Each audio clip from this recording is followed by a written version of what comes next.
Thanks to our sponsor today, Arb, the UK's leading business finance broker for the Arb industry. If you're looking to finance a new or used machine, get an instant finance estimate from Arb. Find hundreds of trusted machines at arblease.co.uk or source a machine yourself from any dealer or private seller. Arb will spread the cost of ownership with competitive, affordable monthly payments at a market-leading low fixed rate. Play online 24/7 at arblease.co.uk. Arb is 100% impartial and 100% Arb. Just before we get into today's podcast, I just want to say a massive thank you to everyone who has downloaded, streamed and been a guest on the podcast. We have recently hit 100,000 downloads and I have no idea how long you lot have put up with me waffling on for so long. So if you've enjoyed the podcast, head on over to iTunes or Spotify and make sure you leave us a review or drop me a message on Instagram. Thank you to every single one of our listeners. I really, really appreciate it. If you've got any feedback or you'd like to be a guest on the podcast, reach out to me on Instagram. Now into episode 27 of the All Things Arb podcast. We have come down to George Browns and I'm joined by Mr. Dan Rooney. Hello.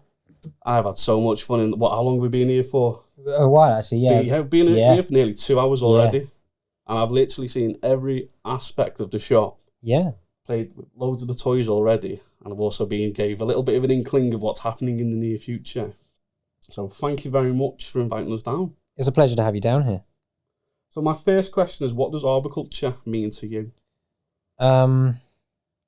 It's tricky now that I work in the shop. I think arboriculture means to me, it's not so much that it's just a job, is it? I think it's a lifestyle. I think that's what it means. Even on this side of the counter now, not being on the tools anymore, I think it's still, when I come into work, it's this side of things that you get excited about. And when there's something new coming out, be it from any brand, you get excited about it and you talk about it and you're asking people about it. And I think if you're getting into Arb, you're not just there for the money. It's not just a job. You're not just stacking shelves. You don't just think, I just need a quick job. I'll go into Arb for a month or two. I think it's a lifestyle. That's what it means. Yeah. Because you were talking just off camera, you were saying what you did beforehand and what you do in your free time. Yeah. And it is the definition of an arborist. Arborist is an adrenaline junkie. Yeah, atmosphere. It is. Yeah, absolutely. Yeah, yeah. You can't be, you can be the quiet type. You can. But at the same time, you've got to have that flair where you're going to climb a tree and fell a big top. Yeah. Any size tree, you fell it and you go, I got another one down. You feel like the king of the world, no matter what the size. Yeah, and we all stand on the stump. Do we all stand on the stump? I stand on the stump. You guys stand on the stump. I called my name in them. CA at the end of it, and then you got to slice it off in case the customer's like, I don't want that left. Yeah, and then they ask you to grind it out. After you've packed up everything away and it's not included in the quote. And you haven't got the grinder with you. Yeah. It's just the way it goes, isn't it? So looking around at it, it's absolutely incredible what you've managed to achieve. I'm really proud of it. When I started here, it was a little display over the other side of the shop, just a few little feet of display, and now it's like a shop within a shop now. So how long's George Brown been here? Because it's been 100+ years. Yeah, it's a long time. 1830 was George Brown. He started in Leighton Buzzard as a blacksmith. I forgot to introduce our other little guest on Tommy. You named your dog after me. Oh, absolutely. Yeah, I knew you was coming. Tommy spelt the Japanese way. The Japanese way. Yeah, Tomei. Tomei. I start calling myself now. Yeah, it's cool. He used to have a little tag on, but he wore it out. The little dangly bit wore out. If you only listen to the audio version of the podcast, go over to YouTube, because the stuff we've got behind us, we're going to do a little behind the scenes video as well later. It's pretty, isn't it? Lots of colour. You've got a tree inside the building as well. It's not as good as the training place tree. Yeah, that tree was tree. We did have two, and then there was another one further down, but it started dropping black mould stuff. Oh, can't have that. No, it made it everything dusty. So George Browns has been here since 1830. 1830 as a blacksmith, and then from what so there's a really good little blurb on our About Us page on our website, which is where I referenced this information. Within 10 years, so by 1840, George had bought the forge, from what I understand, and then he brought his son in, which I think he was Ernest. I'll check this. I'll fact check myself. And he British names as well. Yeah, and then he did edged stuff like scythes and shears and bits and pieces, and then they got into farming. And something that I didn't know before working at Browns, the bale sledge that you see behind conventional balers. Bale sledge. They like bales come out and they get sorted out into groups of 8. Oh yes. Yep, Browns invented that. Really? Yeah, it's cool, isn't it? Wow. And then they also invented, to complement that, the buzzard, which is the grab, the flat 8 grab. Yeah. George Browns invented that. Got a heck of a history It's behind cool, it. isn't it? Yeah. Yeah. So I think we're 193 years old. I think And 192. I don't think you've been here that long, have you? No, not at all. So I'm certainly not all of that. When did you decide? So actually, let's go back a bit. I had to look it up. COVID got it very confusing. 1st of October 2019, I started. So what were you doing before you came? I was an estate manager. Oh, very fancy. Yeah. Did you have a little gilet and all that stuff? I had all sorts. Tweed, flat cap, the lot, the works. Moleskin trousers, leather boots. So where was that at? Local, Livingston level. Yeah, I was there. I worked at a really nice job where for the original owner, and then the estate sold. I worked for the new owner. Yeah. And then I wasn't really looking to change jobs, but the guy that was doing my job here was leaving, Ben, and it was a good opportunity, so I thought I'd take it, and made me a good offer, and they let me bring the dog to work every day. Every day. Did you ever think in just a couple of years you'd have this? Because this is now replicated at all 6 depots, isn't it? Not all 6. It's 4 of them. 4 of them, sorry. Yeah. So you got Green Mech across all still. Yeah. Green Mech is one of the big brands we do. Still is one of the big brands we do. We're a Kubota dealership. Yeah. Primarily, and the Arb is to complement the sales of the bigger kit. Really, it's there to sell alongside chippers, and the arborist chainsaws, like pro gear. And from what so it's been here longer than me. Yeah. They've been selling Arb stuff. It was first in at Haddenham branch. And Steve Brown was the manager of Haddenham branch at the time. I think it was Steve that got it in. And now Steve is our MD. Steve Brown's our MD. And he is slowly put it in at the other branches. Built her up. Yeah. And now I took the ball and ran with it. Like, as soon as it came into Buckingham, I was like, right, we're going to have everything. Yeah, ran with it is a bit of an understatement. No. now you can have these bits, and then So if something's new, I understand. Like it's I'm not a Brown, like I'm a sales guy. My actual position here is I'm a power product salesman. So chainsaws, power product sales. We split them into groups. So we got whole goods is a group we do, and that's like the big stuff, tractors, chippers, and then powered products is basically anything with an engine. So chainsaws, ride-on mowers, up to a certain size. That's what I sell. That's my job. And then this is like a little side project, really. Passion project. It is. Yeah. No, I'm passionate about the industry. I love the kit, and like shiny bits is great, and I use it. I come from that background, so it was like natural progression. Of course, I'm going to be interested in it, and the more interest you put into it, the more you can get out of it, and that's where I'm at with it, really. If I want something that's new, I have to justify it. I can't just it's not my business. Yeah. So I can't just go out and say I'm going to have that. That's my product now. I'm going to sell those. I have to prove myself. So I'll sell a couple on order, get them in, sell a few. Then now we've got some sales history, so we can see that we're going to move them. Then we can start getting them in. And that's more on the big ticket items, I think, than your beaners are easy. Like they're a few quid each. Yeah. We know everyone. That's what we live off, carabiners and everything. So what was like a typical day for you? You come in the morning. Yeah, I'll open the shop. Yeah. First in, last out. I'll open the shop, cash till up. I'd like to set up the kettle on, but I don't make much tea around here. I don't. And then between I'm normally here about 7:30. The shop opens at 8, so you got plenty of time to mill about, have a chat with everyone, have a drink, and then everyone's filtering in. Customers will turn up. Really, I do a lot of driving about at the minute, selling robot mowers. The Stihl iMow is like a big mover for me. I really get on well with those. Again, I think it's because I like the product. Well, when you, as like a sales rep type person, when you like the product, your passion comes through. Yeah, it does. You get excited about the product yourself to go. Yeah, if I needed it, I'd actually have it myself. I wouldn't go looking anywhere else for it. Yeah, that's right. So, like, how many product or SKUs do you even know that you've got here? I don't know. It's got to be hundreds. I think so. Definitely. There's probably a way to look it up on the computer. I'll tell you exactly how many lines there are, but there's a lot. Because where do you finish? Where do you draw the line? And it's a blurry line. I don't know. So if you're getting beaners, how many beaners do you get? And then you can have the same color. You've got like every single DMM version. Yeah, that's it. So on every style of beaner, you could like the Perfecto, the Ultra range, the same style, the different sizes. And then you can have different colors. and then you can have different gate options, and then you can have them with or without a little captive bar. So like, where do you stop? Like, where do you can't just get the catalog and say yes. Like, you have to pick out ones that they're going to say, and it's a gamble. Like, I was going to say, is that being like one of the big challenges for you to say? Well, I don't have a sales background as such, so it's quite tricky. It's what people ask for is what's going to sell, and if people are like surprised you don't have something, you should probably have that thing. That's a good. So have you got to a point now where you can, like, say, like next year still catalog comes out, you can look at the products and go, right, I think that's going to be one hot seller, let's get a few of them on order? Yeah, or social media is a good way to gauge that as well, like how much buzz there is around new products and stuff that are coming out, and people that are like asking how much are they going to be, like that's when people ask that question, how much is it going to be, you already know, well, that guy's waiting to buy it. Exactly. He's just gotta kind of justify it in his head to go, all right, I'll get. And anything that's printed is taken as gospel. So when they released the KMA 135, which is a battery combi engine that you can put the battery in, you don't have to wear a backpack. They were in the catalog, it says due spring, and we didn't get them until, just because of COVID and everything and supply, we didn't get them until like late summer that year.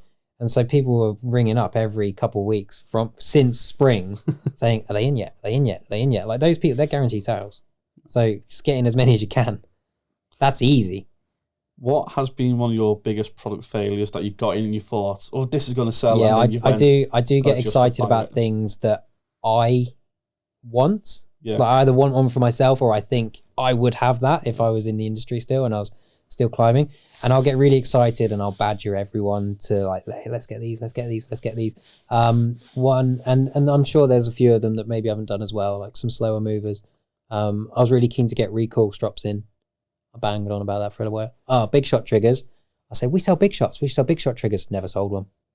I only know of like two people who actually own big shots, and one's based in Kings Lynn. I'm trying to think where the other guy's based because he moved not that long ago. They're the only two I've ever seen in the UK. I'm surprised the recoil stuff, they're the strops, aren't they? Yeah. They seem really popular. They're expensive. That's I say down south, other side of the world. Yeah, no, they're really expensive. I mean, it does the same job as the Weaver, which is £8.50, and they're 40 quid. Yeah, even as a climber. Well, they just look cool though. Yeah, they look wicked. I've got one. They look way better than like the Weaver. My top handle's down in the dog bed. But yeah, like 40 quid for a strap.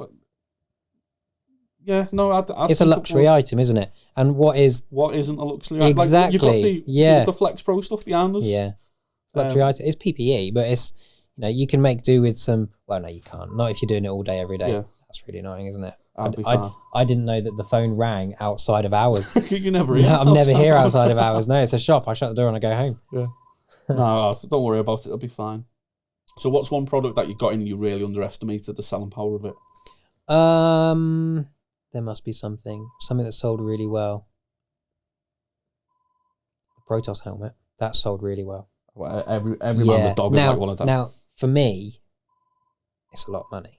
Yeah. So I would personally, I would probably not have one. Now that everyone's got one, my lust for them is huge. Like, of course I want one now because everyone's got one. I'm the only one without one. But like, you're climbing on a is it Vertex Ven, yeah, the one with the pencil logo on it. So that was I was doing a lot of strimming at one point, so I put them onto that helmets because it was the only helmet I had. I was using it for strimming, and strimming's boring, so I put the music on that. And then I've not lost the headphone, the ear defenders that go on that helmet. I've still got those, but I've lost the black strap that's for the Bluetooth ones. Oh yes. So I've got nothing to put them back onto. Yeah. So that's a pain. And you can use them as comms. If you download like Discord or something on your phone, you can use them as comms. I don't think any of our listeners are going to know what Discord is. That's a little bit... Yeah, I didn't know what Discord was either until my You didn't know what podcasting was until I didn't know what podcasting was. No, you're very new to me. Yeah. Very new to me, podcasting. My girlfriend listens to podcasts a lot. I didn't... It's like radio, but you can choose it. That's what it is. Yeah, like you don't have to listen to the same songs. Yeah. Every time a new podcast comes out, you know it's going to be different from the last one. Yes, that's right. One thing is with podcasts is when the beginning of a podcast is the same tune as the end of a podcast, and then you get it double because you're listening to them in a row. Yeah. That's really annoying. I'll take notes. The beginning and end should be like different so that you know when they're starting and finishing. I like a lot of effort went into picking our theme music. It's good. I like it. Like I didn't nick it offline. We bought it offline. I've heard it like 4 times elsewhere ever since. I'm going, I was the first person to have that. Like, Yeah, people are starting to copy it now. There's a lot of like when there's like free music or like royalty free music, you hear like the same stuff everywhere. Oh, yeah. Yeah. It's horrendous. Absolutely horrendous. I forgot where it was because I get into it too much at times. I've got my list of questions and I go, right, I need this next one, this next one. What is your most favourite Arb product? Favourite Arb product? One product. Like, I don't know, it's tricky again because there's like chainsaw. It's my favourite Arb product. Okay, you're at the job site. What couldn't you live without? And don't say chainsaw. Depends what I'm doing. I love climbing spikes. I'm really keen on spikes. I like You've spike got a fancy work. pair of distils. Yeah, like I you do. showed me not that Yeah, long ago. yeah. I've got 2 pairs of distils. You got your old pair up there. Yeah. Which aren't normally ones. stuck in there. I've done it because we're filming a podcast, but it looks cool. Yeah, and then some carbon fiber ones. I like, but it's no good on a prune. It's for dismantles, really. Yeah. But yeah, I can't live without spikes. I love them. Unless you're doing Western Power work, then you're welcome to use them on a prune. You can use anything you want all the time. Yeah. I really like it's anything that makes your life easier. Yeah. Like requires less effort to use, maybe. Do you have a saw pod? Yeah, I've got a Derbyshire saw pod. I don't have the notch talon. I like the look of it. I think they look great. I'll probably try one next. But yeah, I got Derbyshire saw pod. That's like a go-to. I didn't know that existed. A notch one. Yeah, it's cool. It's like 2 little pods. So if you got like a different shaped calf or a different length leg, then you can spread it out a bit better. That makes sense. Yeah. I'm a massive fan of the saw pods and the throw pods. I really like it. Where do you wear it? Do you wear it on the inside of your leg or the outside of your leg? Yeah. Like a little gun. I wear it on my left leg and I wear it on the inside of my leg because I'm right-handed. So I can pass it to my hand with my leg. I really like it there. Well, I don't see anybody wear it on the inside of their leg. And it like that for me because I'm right-handed. Yeah, sure, yeah. The advantage of wearing it on the outside of your leg is it doesn't interfere with your climbing spikes if you're wearing spikes. Yeah, that makes perfect sense. Yeah, but I wear it on the inside. Yeah. I see you're a bit of an Arb Tech fanboy. Yeah, what a great bunch of lads they are. Yeah. I'll sell myself out to the highest bidder. They're really comfy trousers. They are really comfy trousers. I'm exactly halfway between a medium and a small. I'm exactly halfway you need in between. Like the lady size. That's worth a go. I should probably do that. I know because I've got a very feminine figure. Like females coming into the industry, it's more and more than ever before. We've got a girl came in yesterday. She's an ecologist. So she doesn't do any cutting. She's doing like bat surveys and that for HST. We've got HST runs that way and East West runs that way. They literally cross down the road. So we've got loads of rail guys in here. And there's a girl come in, she's an ecologist and she does a lot of climbing for bat surveys and stuff. And she was saying, have you got this in a lady size? No. Have you got this in a lady size? No. Does this go down to an extra small? That one doesn't, but this one does. Yeah, but that one's rubbish. I know. There's room for that, definitely. I think the way Arb Tech have just exploded in the industry in the last couple of years, I'm waiting for them to go, right, it's the first full-on female range. I'm not going to make hundreds of thousands off it straight away, but it'll come over time. I think so. Because I'm surprised still it hasn't really gone down that route. Yeah. It's like still putting in a lot of effort in the battery stuff and maybe is not putting effort into... Shall we talk about the battery stuff? The battery wars. I really like it. Husqvarna. Husqvarna's good stuff. Yeah. It is. So is the steel stuff. They're different. And I'm not going to sit here and say one's better than the other because you don't get to be the 2 biggest names in the industry if one of you is making bad kit. Yeah. I think you can't... They do things differently. Yeah, I'll sell myself out. I'll do what you've done. I'm a massive steel fan. I've always liked all the products. I got to use Husqvarna stuff in college and it is built just as well, but there's something about it. It's just different, isn't it?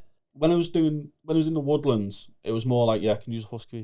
But when I'm doing domestic and commercial work, it was just like there's more still dealers for me in the areas that I was working in. I think that's a very important consideration is dealer network. If you live over the road in that house, why would you have a Husky? Yeah, you're going to go because you can walk over the street to get parts from upstairs. Like we can build a 181 from the parts department nearly.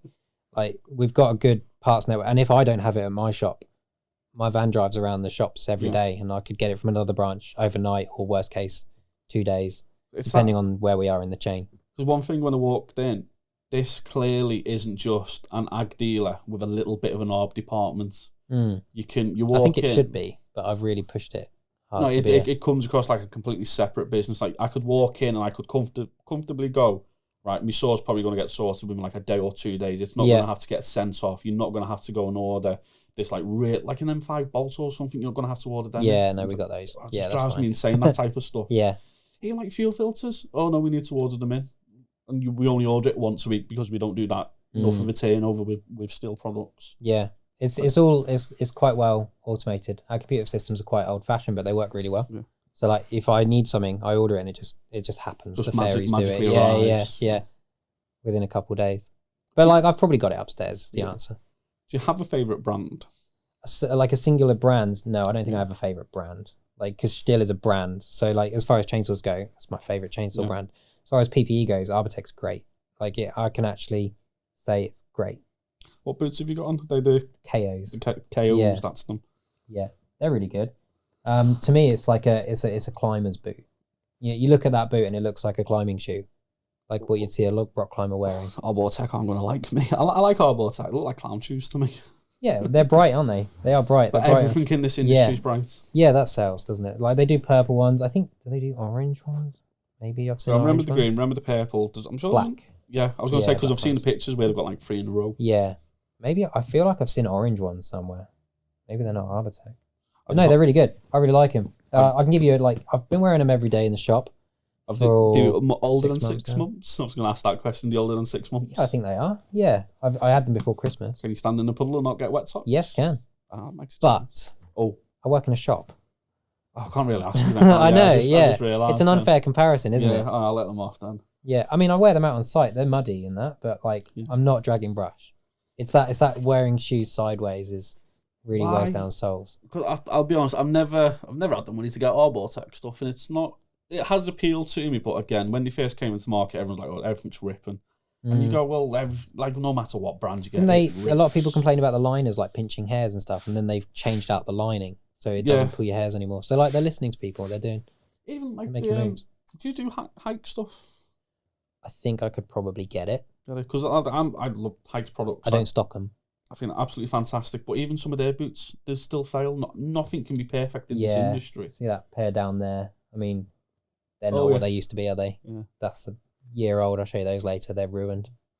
I don't get it. Like, people expect to wear clothes to not damage them on site or anything. It takes a day on the chip and you've got a little bit of a tear in your trousers. I've got another pair of these in beige. They look wicked. They look fat. Is there a beige pair? There's probably a beige pair in the bottom. Forest pair over there. Yeah. They're like Johnny who works in the shop with me, he describes them as being a bit bright. They're literally beige trousers. They can be more of a bland colour. Yeah. But no, they're great, but they show every little mark and every little oil stain. But they are PPE. Yeah. If you turn up to quote someone and you're wearing posh beige trousers but they're covered in oil stains, well, it's part of the industry. New lads coming into the industry, standing there with mud trying to get them dirty just so you don't stand out like a sore. Yeah, because I do stand out like that. These are just as old as my boots. I got them all on the same day. These still look new. They look new. And actually, maybe it's because I take good care of them, but when you dry chainsaw trousers, don't dry them hanging up, because when chainsaw trousers go really baggy and they all separate, it's because you hang them up when they're wet and they're really heavy. Dry chainsaw trousers, laying them down, I'm gonna sound and they stay looking like this instead of looking like the lining is separated from the skin.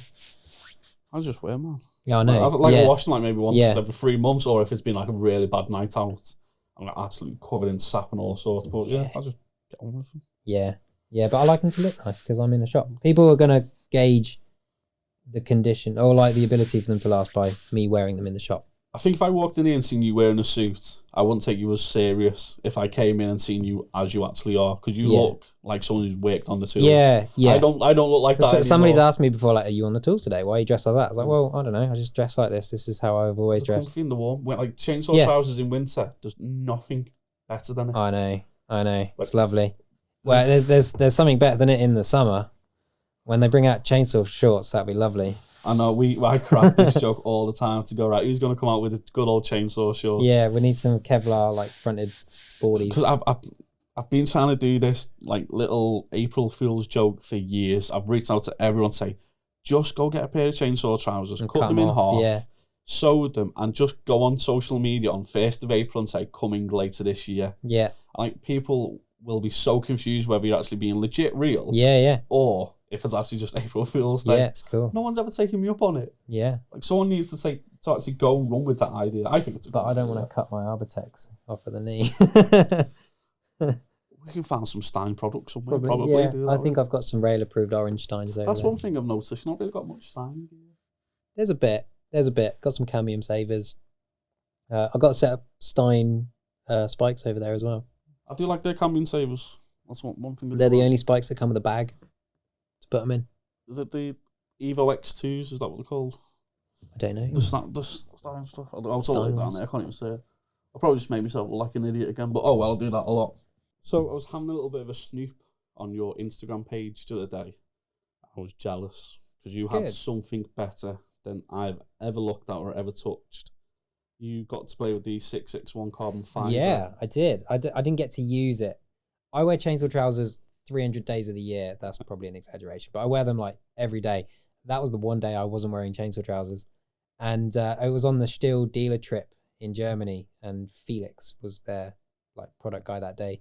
And he I think there's only three. I think there's three of those carbon concept saws.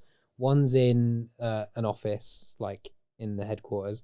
The other one is on the roadshow with Timber Sports, and I think it stays in a glass case. And then Felix has the other one, and that's the one that they use. And it's dirty, and they cut wood with it. And it's from what I understand, it's a 661 with the 500i injection system on it. So it's a fuel injected. With the fuel injection. It'd be a 600i, wouldn't it? That'd be something else entirely. And everything on it was carbon. Yeah. A few things I imagine is quite easy to do out of carbon. All the covers, they're all carbon. That's fine. Was it like the tank frame assembly was all that carbon as well? No, I think that was like aluminium, like the proper, like the 661 frame. But the wrap hand, like the side handle, was carbon fiber, hollow. Like that's got to take some making. It was beautiful, absolute work of art.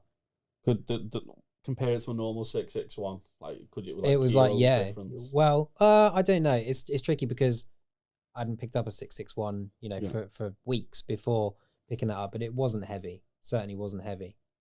Definitely not. Even the bar, they'd taken like a normal bar, hollowed it out, and laid carbon into it. Yeah, that's a baller move. Isn't of course it? It is. Yeah, just like one of those things. So yeah, we've done it. We're never going to sell it because it'd be like probably not. $3,000 or so. Yeah.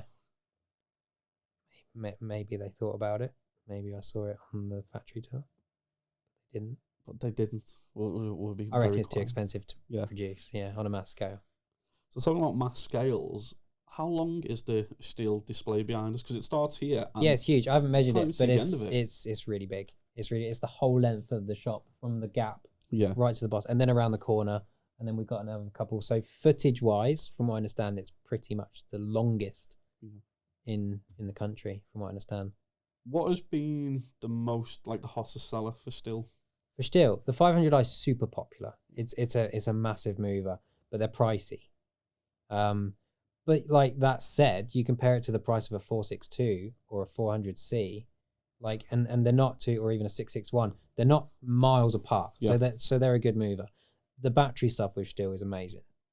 Lawnmowers, if you want a pedestrian lawnmower, you want to be a domestic customer and mow your grass. It's a battery mower these days. Like, just grab a battery mower, and then you've already got an AP battery. When you need a hedge cutter, you come to me and say, "Dan, I need a hedge cutter now."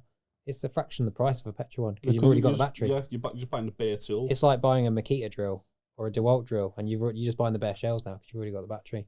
So like, it's the battery stuff which Stihl is brilliant.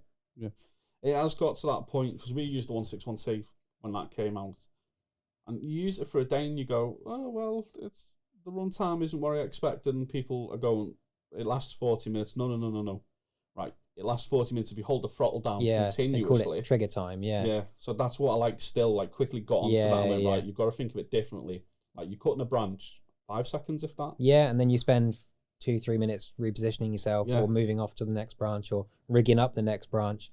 So, like, you're going to get a day's work out of that. I completely agree with you. Because when we first started off, we went, 40 minutes? Oh, well, that doesn't sound like a really long time. We had it explained by Stihl. Of course, it depends which battery you've got in there. Yeah. Because you can go for the big 300 or the 300S battery and you get loads of runtime, but it's heavy. It's not heavy. It's heavier. Yeah. Or you throw in a little tiny 100 battery and it's like waving nothing around. So it's a motor silky. That's right, yeah. Yeah. forgot to say, ask you, what happens on these still dealer trips? What do you all get up to?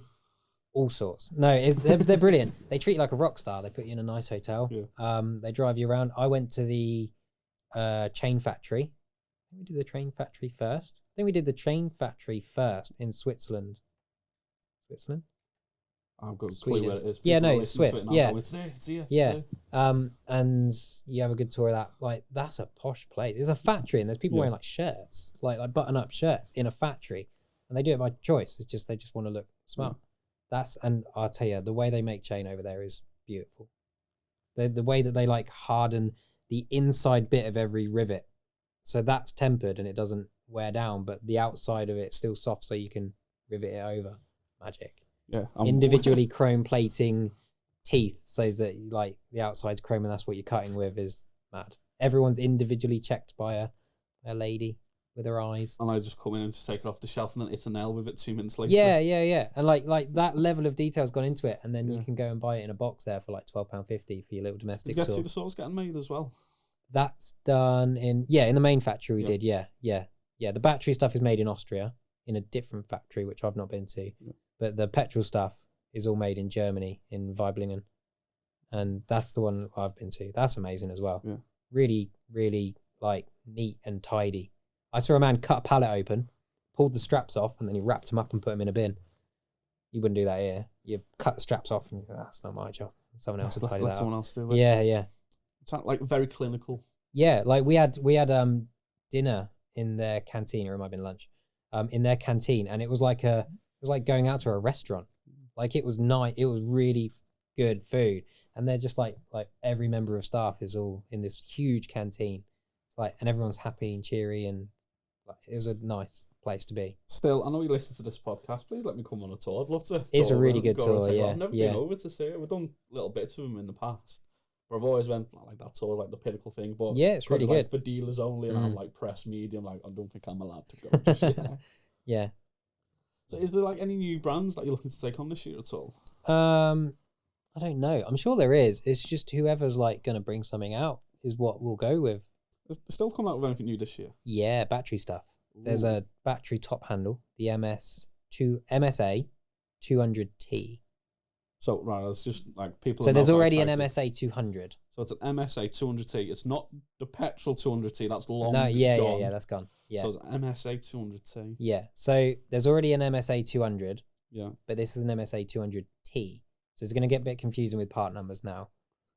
This is a top handle version of that existing sort, and there's loads of lovely features on it. There's like a little light that comes on. I invented this idea, and I said this to Felix in Germany. I said the 161's brilliant, but you never know when it's going to run out of oil. Because with a petrol saw, you run out of petrol first, and you fill them both up at the same time. You never run out of oil. With a battery saw, you run out of oil, and like you don't know that you run out of oil until your chain's smoking. Yeah. Or it's cutting like fudge, and you heat over here. And I said, how about a little light? And I said, I don't know how you're going to do it. Yeah. Whether it's on a timer or if it's on like volume pumped or what, but just a little light. Guess what's on the new saw? A little light. I think I invented that. You should get royalties for that. I should chase that up. It's interesting you pointed that out, because when we first got the saws, obviously we had that issue as well, going, well, when does the oil run out? And we all went, well, obviously when the battery dies. Yes, not. But until you put a bigger battery in it, the oil tank doesn't grow with the battery. And like they've made the oil tank a bit clear, so you can kind of see, but I don't look at it. No, obviously with a normal petrol saw, you'll only ever fill up the oil when the fuel's gone, because you just do you just fill them both at the same time. Yeah, and it's like the oil tank's bigger than the fuel tank as far as like consumption goes, so you always run out of fuel first. So I liked it. What else is coming out from them? A bigger ground saw. And I think it roughly compares to like a 261. Yeah. But battery powered. Ooh. Yeah. That's going to be cool. Like 325 pitch chain. There's a new battery with it, so it's obviously power hungry. There's a AP500 battery coming out for it. So I think that's gone to like a flat cell battery. I might be speaking out of turn here, but from what I understand, it's like a flat cell battery, so you fit more cells in there. Are you able to explain to me what does MS stand for? And if so, because I can see them behind you, right? MS 181. What does the 181 stand for? What does the 261 stand for? I don't know. I think so. When I started here, I got quite confused with all that, because I was Yeah. You have your saw, and that's your saw. So I had a 261, and I know I've got a 261. But I think the 1 series are small, domestic, and then you got the 181. The 170 is even smaller than that. I think. Are they bringing out a 161? Like a petrol, really tiny thing. I think I've seen that online somewhere. Like smaller than a 170. 170 is like that now. Yeah, I know. Yeah. So because I got maybe Google I got that. like the really old 170 with like the square like type body. Yeah. And we used it as a chipper saw. And like that's that perfect thing for that, isn't it? rips as a chipper saw. That's what I say. The MSA 200 is a good like chipper saw battery, because most of the time it sits there next to the chipper, not burning fuel, not running. You've not got the noise, you've not got the habs from it. Well, as much as the habs. And then that second you need it, you just take the chain brake off and it's going. Instant, And it's only when there's the odd union that doesn't quite go through the chipper or something a bit chunky. Do you think... And as to what it stands for, I think it stands for mechanical saw or like machine saw. So most of the German... and because A stands for accumulator, which is the German word for battery. I don't know that. You were in Germany for a while, weren't you? Yeah, I lived in Germany for a little while. Yeah. Yeah, all I know in German is Gut und Tag and Mein Kuli vergessen, which I think means I forgot my ruler or something. That's all I learned in secondary school.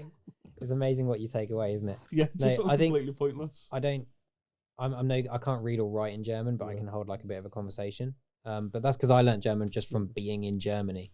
So it's terrible German, but enough to get by.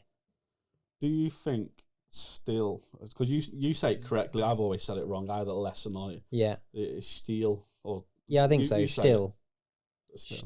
Kind of like school. Yeah. But still. But everyone in the UK's got a still. Still, yeah. We pronounce every single word, every single letter on it, sorry. Do you think they will go 100% electric in the next 10 years? No, I don't think I don't think they can cover everything with electric. Like, how are they going to... You can't replace the 500i. They've only just invented it. Kind of electric. I think big saws, 8.8, they'd struggle to make an 8.8. Massive car batteries on it. Yeah. Put 4 AP500s in it and run it all in one go. Yeah, have you seen the new charger they've got for AP batteries that charge 4 at once? Like 4, one after the other, overnight. 2 on the top, 2 on the bottom. So it'll be that with a chainsaw bar on it. That'll be the battery A80. Yeah, just like massive like drop cell technology. But imagine if Tesla and Tesla do a chainsaw. Yeah, because they're doing quad bikes now. Are they? We've got the Cybertruck quad bike thing. Yeah, because we've got the Cybertruck. I'm waiting for one. You know what? Because you've got the green mech behind you. It's got like this. If you know, it's literally just that'll be the first thing to go battery, won't it? When they can do battery chip as well. They must have all been thinking about it. What's surely. the company? TP tried to do a battery one, and I've not worked with TP forever. I don't think I'll work with them again.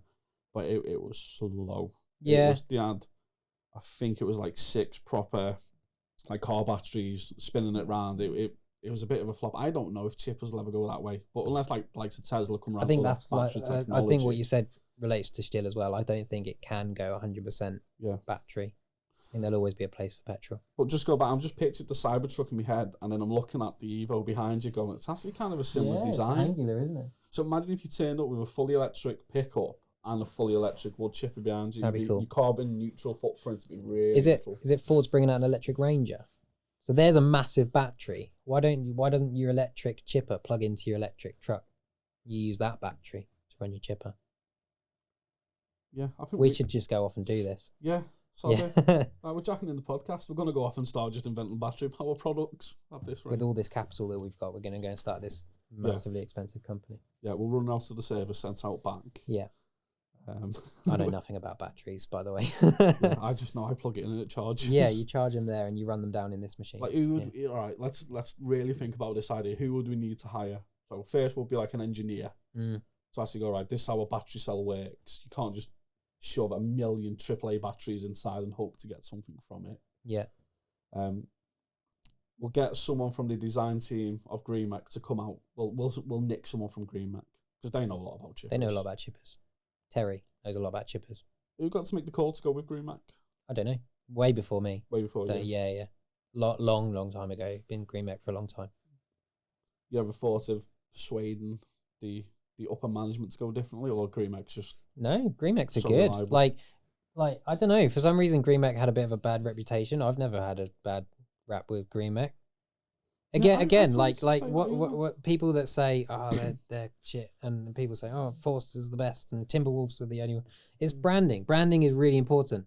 But Timberwolf used to do T-shirts, and they gave them all out at Arb, and it said only the wolf delivers, and that. Yeah, like, branding's important. Force, like, social media presence is brilliant. Yeah, give a shout out to Andy there. Absolutely brilliant. And Green Mech's maybe a little bit behind on that. I mean, I don't, when I'm scrolling through Instagram, I don't see adverts for Green Mech, but I do see adverts for Forced. And that's as a dealer who sells another product, I'm still getting those adverts. So that's good. They're reaching places.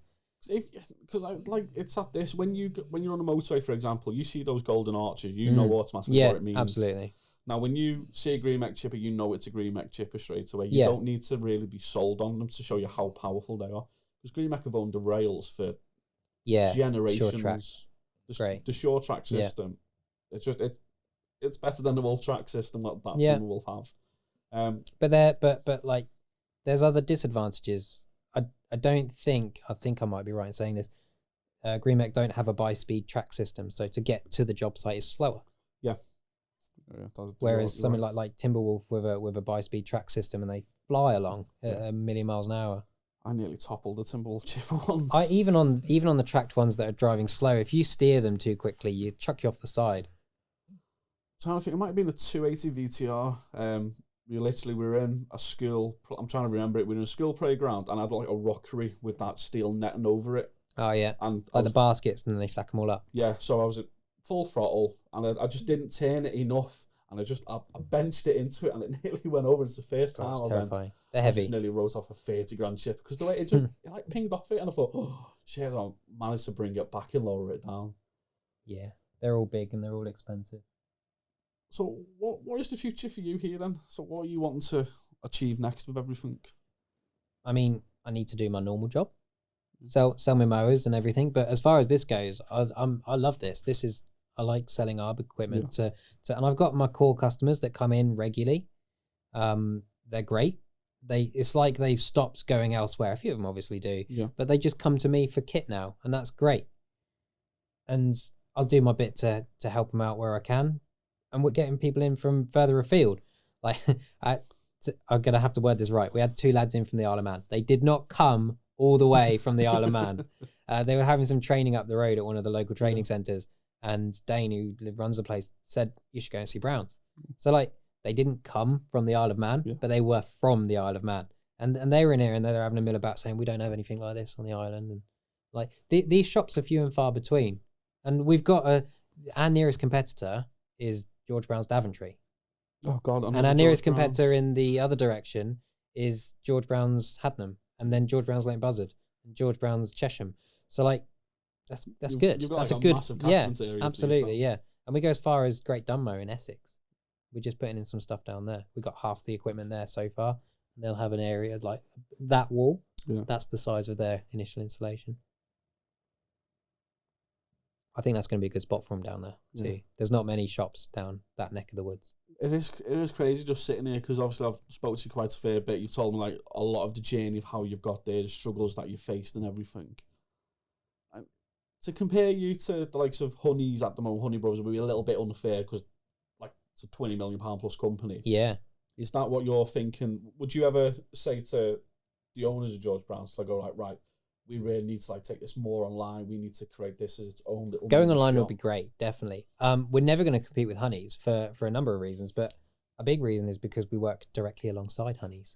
All of this stock is from Honey's, and I sell it. I get it from Honey's, and we sell it at Honey's prices, and we just make a bit on it. I like that you sell it at Honey's prices. Yeah, definitely. Well, I'm not going to outprice them because they're my supplier. And you can't compete with a company. If you're starting from the ground up, you don't go and compete with the big dogs straight away.